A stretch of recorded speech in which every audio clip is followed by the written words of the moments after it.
I wanted to do a follow-up video, take you kind of further behind the scenes after I made the video about how did I succeed, which was a question someone asked. A woman asked, how in the world were you able to do all the things you've done, the degrees, the businesses, etc.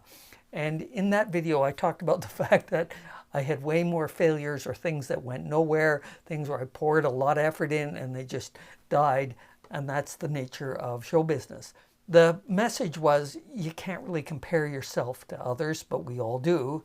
And I can see why. It's no wonder we're trained to compare ourselves. You get marked in school. You know where you sit. Our teacher used to sit us lowest marks to her right, and the smartest kids were over here. You knew exactly how smart you were by where you were sitting in the class. Constant reminder.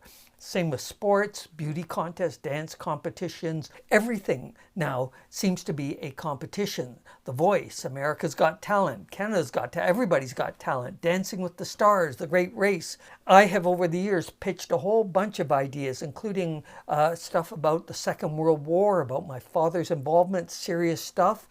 And the network executive said, could you make it a competition? You know, the war was kind of anyway. That went nowhere. It's especially disheartening to compare yourself to others when you have ADHD, and it's worse when it's undiagnosed. You're always going to come up short, at least in terms of most conventional measures.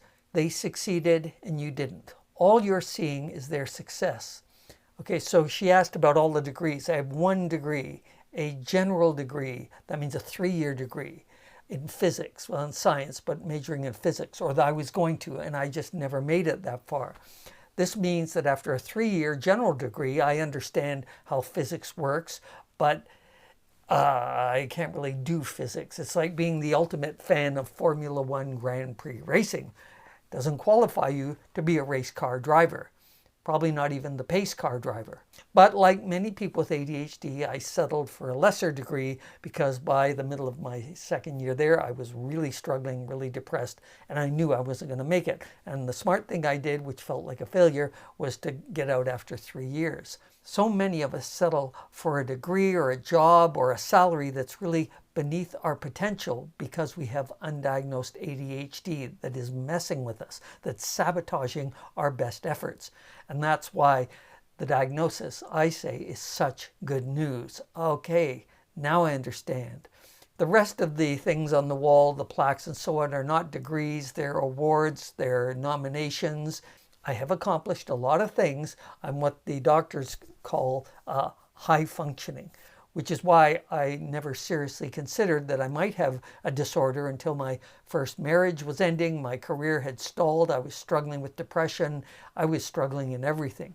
Now, many well-known ADDers are considered successful by others, but they don't feel that way themselves. They've had some success, a big success, but they've had more than their share of failures. And who's going to go around trumpeting those? But the second part of the question this woman asked is, how did you do all these things? How did I do all these things? I didn't. We did. A whole bunch of people with ADHD and loving it. It was my wife, who was the editor, co-producer, and then Patrick and Janice McKenna, who told their story. There were all of these experts who shared their stuff. There was a network executive who understood this could be different and gave us an incredible budget to go and do this and shoot all across North America and so on. It was a group of people. I have never done anything alone, always in collaboration with others. I mean, at least I think. I mean, now and then I've done something like a talk, but I relied on the expertise of a lot of other people. When I was working on History Bites and I was directing and I was in over my head because I hadn't, well, I shouldn't say that. I felt like I was in over my head because my name was going on the show. This was my idea, and I didn't really know what I was doing as a director. I hadn't gone to television school. I studied physics.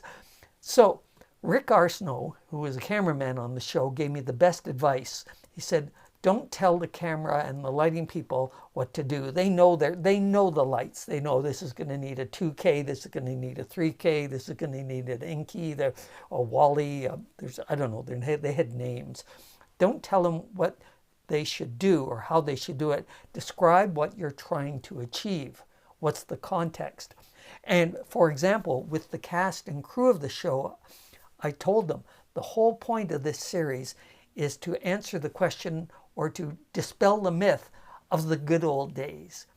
You know, the good old days when diseases took the lives of a third of young children before the age of 5, when there was no toilet paper, when there were no tampons, when there were no police, when there were no regulations or safety or health or food inspectors, and often no food.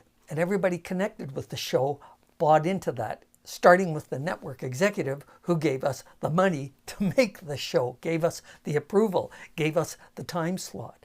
So yes, I came up with some ideas and I worked on other people's ideas, but I never worked alone. And all of my successes depended on other people, including right now, my patrons who allow us to keep making videos. And so the award goes to our patrons.